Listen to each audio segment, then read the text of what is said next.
우리 하나님 말씀 잠시 보도록 하겠습니다. 출애굽기 28장 41절부터 43절까지 말씀입니다.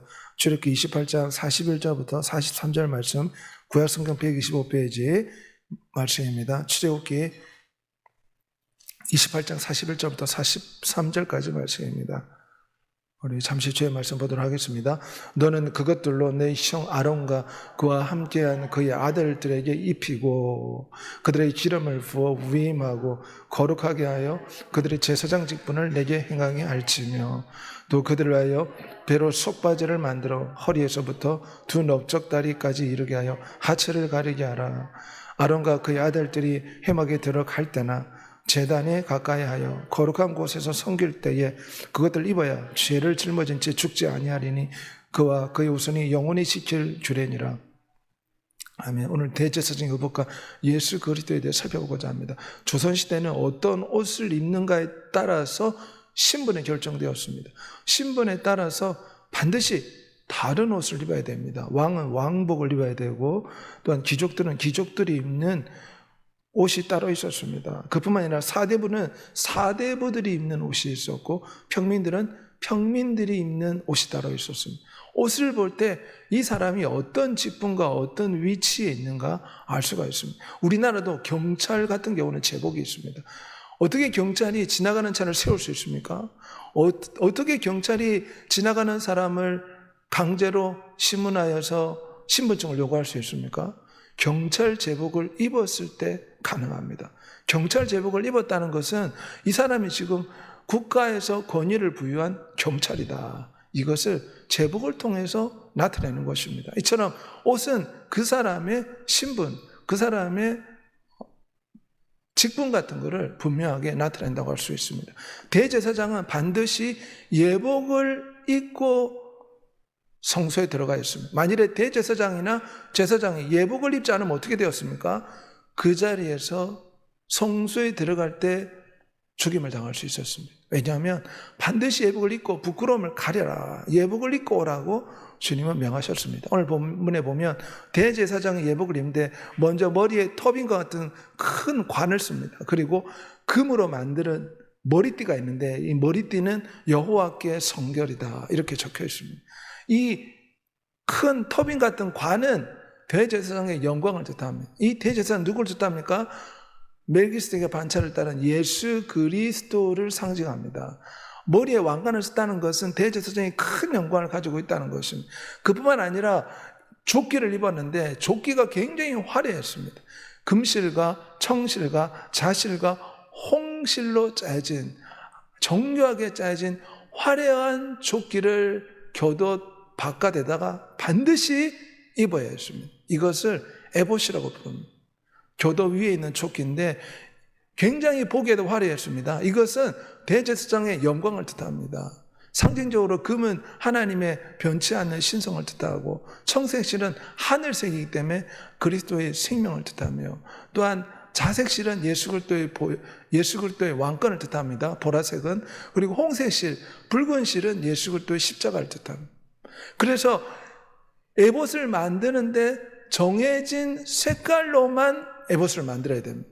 금색과 청색과 자색과 홍색 실로만 에봇을 짜서 만들어라. 하나님이 이 실의 색깔까지 정해주었습니다. 이것은 우리를 위한 대제사장의 큰 영광, 하나님이시오 전능한 창조주의 영광이 나타납니다. 대제사장은 가장 깊은 곳에 속옷을 입었습니다. 흰옷으로 배로 짠 흰색 실로 만든 속옷을 입어라. 이것은 흰색은 순결과 의로움을 상징합니다. 우리를 위해 또 속죄하시는 예수 그리스도를 상징합니다.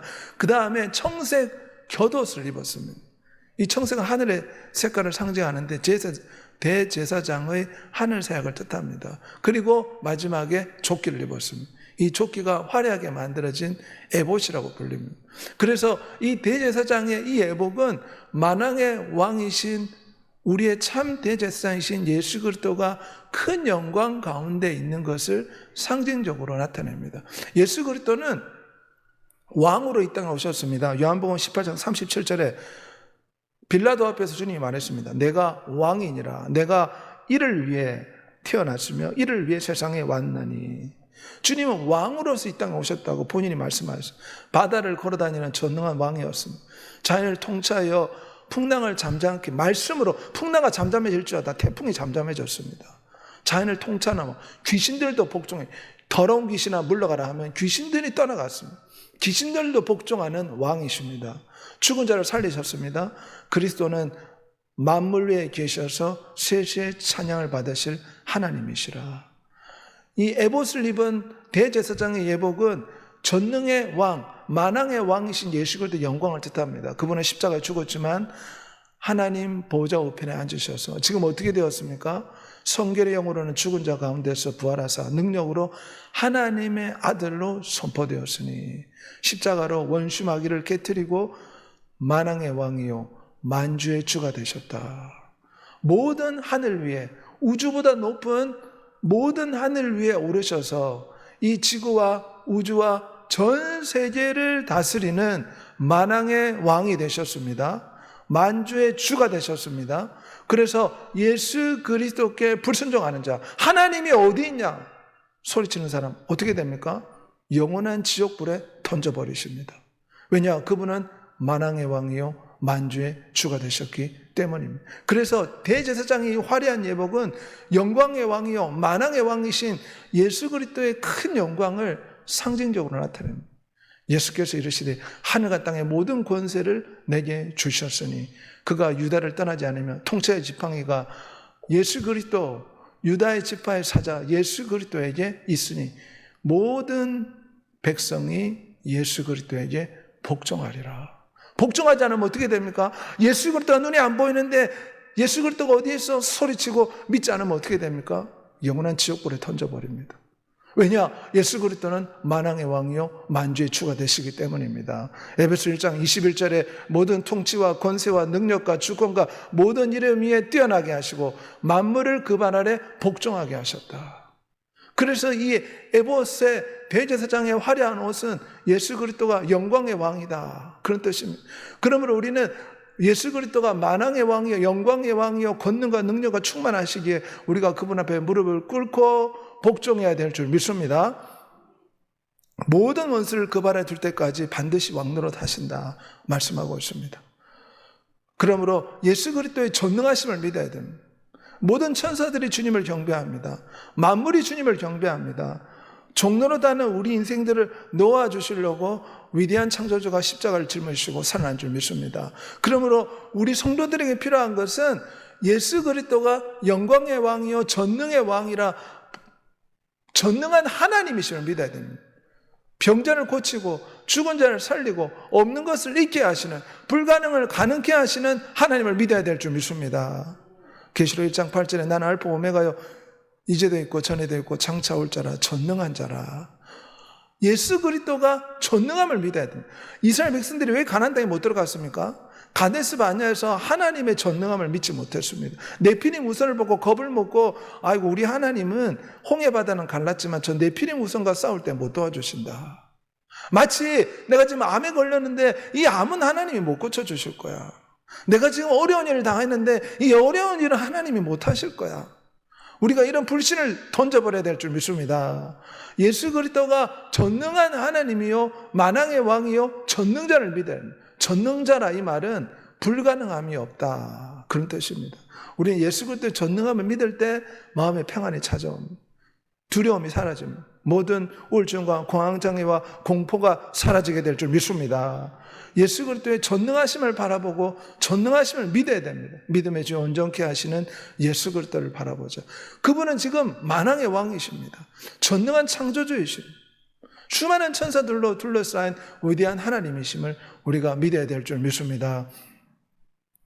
모든 피조물이 보좌에 앉으신 이와 어린 양 예수 그리스도께 찬송과 존귀와 영광과 권능을 세세토록 돌릴지어다. 그리고 예수 그리스도는 찬양을 받으실 하나님이십니다. 부처나 공자와 다릅니다. 부처나 공자는 단지 사람으로 태어나 사람으로 죽었습니다. 그런데 예수 그리스도는 창조주가 인간이 되신 분입니다. 그렇기 때문에 그분께 예배를 드려야 되고 그 예수 그리스도 이름을 찬양을 해야 되고 전능한 창조주로 인정을 하고 경배해야 될 줄 믿습니다. 그럴 때 우리의 영혼이 새로워지며 충만한 은혜를 받습니다. 우리는 예수 그리스도의 전능하심을 믿고 주를 위해 살아간 여러분이 되시기를 소망합니다. 대제사장은 특별히 흉패를 가슴에 찼는데 이 대제사장 흉패에는 12개의 보석이 박혀 있었습니다. 이 가슴에 에봇이라는 화려한 조끼 앞에 흉패를 찼습니다. 명암 크기의 흉패를 찼는데 여기에 보면 12개의 보석이 박혀 있습니다. 그리고 이 보석마다 이스라엘 12지파의 이름이 새겨져 있습니다. 이것은 대제사장이 이스라엘 12지파로 상징되는 12개의 보석을 가슴에 차고 이 12지파를 자기가 대신 짊어지고 하나님 앞에 나아가 중보한다. 그런 뜻을 내포하고 있습니다. 12개의 돌은 이스라엘의 모든 민족을 뜻합니다. 참 이스라엘은 갈라디아서 말씀에 예수 그리스도를 믿는 자가 하나님 보시기에 오늘날 참된 이스라엘이요 참된 아브라함의 자손이다. 이렇게 말씀합니다. 대제사장 12개의 이 보석은 하나님의 백성들을 짊어지고 대제사장의 역할을 감당하시는 중보기도 하시는 예수 그리스도를 상징합니다. 주님은 이 땅에 오셔서 제자들을 위해 늘 기도하셨습니다. 베드로가 3번이나 부인할 줄 아시고 베드로에게 무엇이라 말했습니까? 내가 너를 위하여 너 믿음이 떨어지지 않기를 기도했으니 너는 돌이킨 후에 내 형제를 굳게 하라. 베드로가 3번이나 부인할 줄 아시고 미리 베드로를 위해 중보기도 하셨다는 것입니다. 우리 주 예수님이 이 땅에 있을 때 늘 제자들을 위해 기도했으며 내가 비옵는 것 다만 이들이 악에 빠지지 않게 보존하시기를 원함입니다. 우리가 하나 된 것 같이 제자들이 싸우지 않고 서로 하나가 되기를 또한 기도하셨습니다. 또한 제자들에게 시험 들지 않게 깨어서 기도하라. 대제사장이신 예수 그리스도는 하나님의 자녀들을 위해서 중보기도 하시고 중보하시는 그런 우리의 참된 제사장이 되십니다. 히브리서 7장 25절에 그가 항상 살아서 저희를 위하여 간구하심이라. 지금도 살아계십니다. 그래서 우리를 위해 기도하고 계십니다. 우리가 바른 길로 나아갈 수 있도록 자기 아들을 아끼지 아니고 모든 사람을 우리를 위해 내어주시니가 그 아들과 함께 모든 것을 우리에게 은사로 주지 않겠는가. 예수 그리스도가 우리를 위해 기도하는 우리 편이 되어주십니다. 그래서 우리를 위해 늘 기도합니다. 부모는 자녀를 위해서 늘 기도하지 않습니까? 왜냐?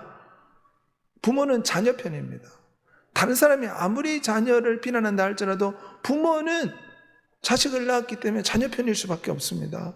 예수 그리스도는 십자가의 피로 우리를 사셨기에 우리 편이 되십니다. 우리의 참 부모가 되십니다. 우리를 만들었었고 그 피값으로 우리를 사셨기에 우리 편이 되어주셔서 우리를 위해 중보기도 하고 있습니다. 이 보배이신 예수 그리스도가 우리와 늘 함께하고 있습니다. 그러므로 우리에게는 든든한 백이 있고 우리의 든든한 편이신 예수 그리스도가 우리와 늘 함께한다고 믿음을 가지고 살아야 될 줄 믿습니다. 중보자가 우리 편이시니 내가 누구를 두려워하리요? 누가 우리를 정죄하리요? 로마서 8장 28절과 31절에 누가 우리를 정죄하리요? 그리스도께서 우리를 위해 죽으셨으니.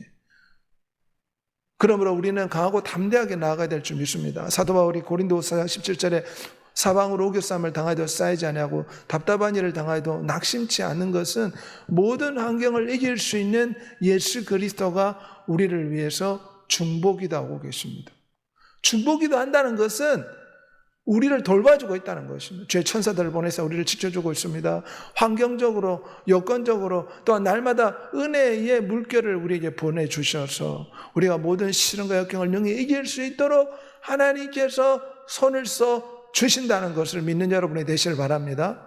대제사장의 흉패는 백성을 중보하고 백성을 돌보시는 선한 목자 대제사장을 상징합니다. 믿는 도리의 사도시며 대제사장이신 예수를 깊이 생각하라. 우리를 돌보는 목자와 같습니다. 가슴에 12개의 보석으로 상징되는 하나님의 백성들의 흉패를 붙였다는 것은 예수 그리스도의 가슴에 늘 하나님의 자녀를 품고 기도한다는 것입니다. 그 자녀들을 위해서 늘 중보하고 돌봐주신다는 것입니다. 그러므로 능력 주시 안에서 모든 것을 할 수 있다는 그런 믿음을 가지고 용기 있게 힘차게 이 세상 살아가는 여러분이 되시기를 소망합니다. 예수께서 이르시되 할 수 있거든요. 무슨 말이냐? 믿는 자에게는 능히 하지 못할 일이 없느니라. 중보기도 해주시고 우리를 중보하시는 예수 그리스도가 우리 편이다. 늘 이런 믿음을 가지고 우리가 살아가야 됩니다. 그럴 때 우리가 어려운 일을 만나고 무서운 질병을 만날지라도 두려워하지 않고 용기를 가지고 능히 이겨내는 그런 믿음을 가지게 될 줄 믿습니다. 비록 우리 앞에 찾아온 문제가 질병이 네피리무성같이 거인처럼 느껴진다 할지라도 아무것도 염려하지 말고 모든 일에 기도와 간구로 하나님께 감사함으로 다 맡기면 우리 편이 되시는 예수 그리스도가 해결해 주실 줄 믿습니다. 우리는 이런 믿음을 가지고 살아야 됩니다. 교회는 나오지만 가데스 바냐에서 하나님을 원망했던 이스라엘 백성들처럼 하나님을 믿지 못하고 원망 불평해서는 안 됩니다. 그들은 하나님을 믿지 못했기 때문에 43년 동안 광야에서 믿음이 생길 때까지 훈련받았습니다. 우리 인생도 마찬가지입니다. 하나님이 도와주신다는 믿음을 가져야 될 줄 믿습니다. 하나님은 그런 믿음을 우리가 소유하기를 원하십니다. 그럴 때 우리가 하나님의 능력을 경험하게 될 줄 믿습니다. 또한 이 흉패 안에는 우림과 둔빔이 있었습니다. 대제사장은 항상 우림과 둔빔을 가지고 다녀야 되는데 조끼 안에 흉패가 있고 흉패 안쪽에 두 가지 색깔의 돌이 있었습니다. 하나는 까만색이고 하나는 흰색이고 거기에 히브리 말로 우림과 둔빔이라고 적혔습니다. 이것은 대제사장이 판결을 내릴 때 또 어려운 일을 만났을 때 특별히 다윗도 이걸 사용했습니다. 다윗이 어떤 민족을 쳐서 전쟁에 이길 것인가 말 것인가 이것이 하나님의 뜻인가 묻기 위해서 대제사장을 불러서 우림과 둔빔을 던져보도록 했습니다. 그래서 우림과 둔빔을 던져서 우림이 나오거나 둔빔이 나오면 얘다 아니다 이것을 알 수가 있었습니다. 그래서 이 우림과 둔빔은 하나님의 뜻을 알고 싶을 때 사용했던 도구라고 할 수가 있습니다. 이것은 하나님의 뜻에 순종하겠다. 우리나라도 제비뽑기를 하지 않습니까? 이거 제비를 뽑아서 이것이 가한지 그렇지 않은지 대제사장은 이 까만색과 흰돌을 가지고 하나님의 뜻을 물었습니다. 그래서 어느 돌의 색깔이 나오는가에 따라서 하나님의 뜻이 가하다, 가하지 않다 그것을 깨달은 것입니다. 이 우림과 둔빔은 대제사장에 순종하는 것을 상징합니다. 우리 첫사람 아담은 하나님께 불순종해서 저주가 찾아왔습니다. 하지만 우림과 둔빔은 대제사장이 늘 아버지의 뜻을 묻고 아버지의 뜻에 따라서 이 땅에 내려오셨고 아버지의 뜻에 순종하셨다는 것을 보여줍니다. 내가 하늘에서 내려온 것은 내 뜻을 행하려 온 것이 아니요 나를 보내신 아버지의 뜻을 행하려고 왔다. 우리가 둔빔이 왜 있습니까? 하나님의 뜻을 묻기 위해 있습니다. 왜 대제사장이 이것을 가지고 있습니까? 예수 그리스도는 늘 아버지의 뜻을 묻고 아버지의 뜻에 순종했다는 것입니다. 예수께서 이르시되 나의 양식은 나를 보내신 아버지의 뜻을 행하며 아버지의 일을 온전히 이루는 이것이라. 내가 내 자유로 말한 것이 아니요 나를 보내신 아버지께서 내가 말할 것과 이룰 것을 친히 미리 명령하여 주셨다. 우리 주 예수님은 늘 아버지의 말을 했습니다. 나의 원대로 마옵시고 아버지의 뜻대로 되기를 원합니다. 우리가 둔빔을 던져서 하나님 뜻을 묻듯이 예수 그리스도는 자기의 뜻을 구하지 않고 아버지의 뜻에 어떻게 했습니까? 죽기까지 순종하였습니다. 죽기까지 복종하였습니다. 멸시를 받아 사람들에게 버림받았고 업신여김을 당했지만 아버지의 뜻이 예수 그리스도가 대신 저주를 받고 대신 멸시를 받고 대신 침뱉음을 받고 조롱받아 인류의 죄짐을 짊어지는 것이 아버지의 뜻이었기 때문에 순종하신 것입니다. 그는 그 앞에는 기쁨을 위하여 십자가를 참으사 부끄러움을 개치 아니하시니 하나님의 보좌 우편에 앉으셨느니라. 그가 아들이시면서도 받으신 고난으로 순종함을 배워서 모든 믿는 자의 본보기가 되었다고 했습니다. 예수 그리스도가 본보기로 보여주신 것입니다. 아버지의 뜻을 구하고 아버지의 뜻에 순종한 것처럼 우리도 하나님의 뜻을 구하고 하나님의 뜻에 순종하는 삶을 살아야 된다. 사망 권세를 이기신 예수 그리스도께서는 구름 타고 다시 오신다고 했습니다. 그 이름은 충실과 진실이라 공의로 심판하며 싸우더라. 구름을 타고 주님은 마지막 날 다시 오신다고 했습니다. 영적인 백마를 타고 오실 줄 믿습니다. 아버지께서 아무도 심판하지 아니하시고 심판을 다 아들에게 맡겼으니. 왜 우리가 순종을 해야 됩니까? 심판자로 예수 그리스도가 오시기 때문입니다. 사망 권세, 음부의 권세, 죽음의 권세, 지옥의 권세, 천국의 권세를 가지신 예수 그리스도가 오시기 때문입니다. 그래서 생명책에 따라 자기 행위에 따라 책대로 기록된 대로 심판받기 때문입니다. 각 사람이 행한 대로 갚아주리라. 왜 우리가 순종해야 됩니까? 마지막 날 주님이 다시 오실 때 행한 대로 갚아주기 때문에 우리는 마땅히 순종해야 됩니다. 아들이 있는 자에게는 생명이 있고 하나님의 아들이 없는 자에게는 생명이 없다. 실제로 우리 콜롬비아 7명의 청년이 기도를 했는데 7명의 청년이 기도를 했는데 다 같이 지옥의 환상을 봤다고 합니다. 7명이 다 같이 봐가지고 지옥에서 불타고 있는 수많은 성도들을 보고 그 사람들이 실제로 콜롬비아 이 청년들이 교회에 와서 간증을 했다고 합니다. 심판하는 권세가 있습니다. 그분이 무섭게 심판하십니다. 지옥불로 심판하십니다. 그렇기 때문에 우리는 순종을 해야 됩니다. 믿지 아니하는 자들, 하나님의 독생자 이름을 믿지 아니함으로 벌써 심판을 받은 것이라. 우리 절의 스님이신데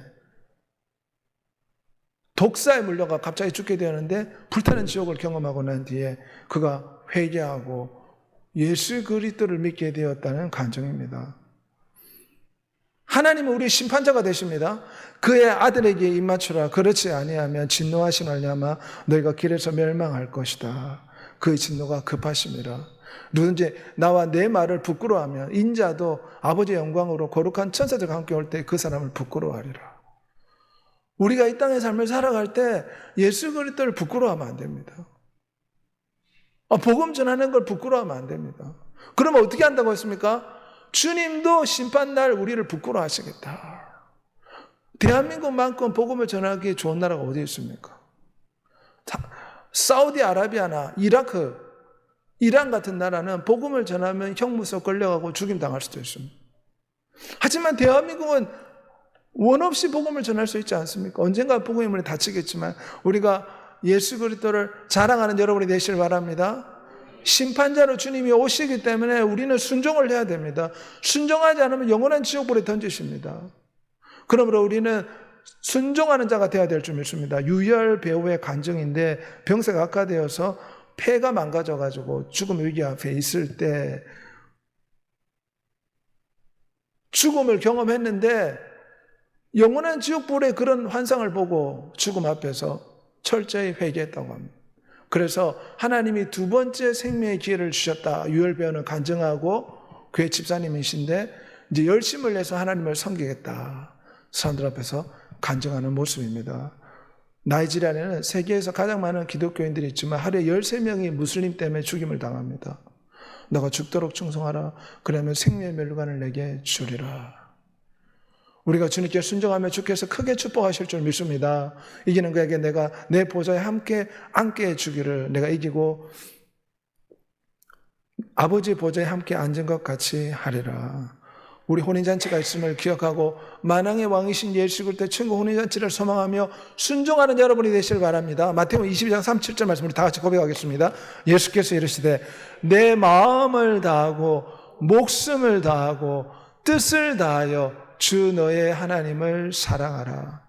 순종해야 됩니다. 순종하지 않으면 영원한 지옥불에 던지십니다. 혼인잔치가 준비되어 있습니다. 우리는 자발적으로 순종해야 될 줄 믿습니다. 억지로 순종하는 것이 아니라 십자가의 놀라운 사랑을 생각하며 담대함을 가지고 주님을 잘하고 순종한 여러분이 되시길 바랍니다. 이 시간 다 같이 한번 통성으로 기도하겠습니다. 대제사장의 예복은 영광의 왕, 만왕의 왕, 전능의 왕 예수 그리스도의 영광을 상징합니다. 그 흉패 12개의 보석은 하나님의 백성을 짊어지고 중복이다는 예수 그리스도를 상징합니다. 우린과 둠빔은 하나님의 뜻에 순종하는 예수 그리스도를 상징합니다. 우리도 전능한 예수 그리스도를 믿고 예수 그리스도의 중보하심, 우리 편이심을 믿고 주님 뜻에 순종하며 세상에 나가 승리하는 주의 일꾼이 되게 달라 주의 주 통성으로 기도하겠습니다. 주여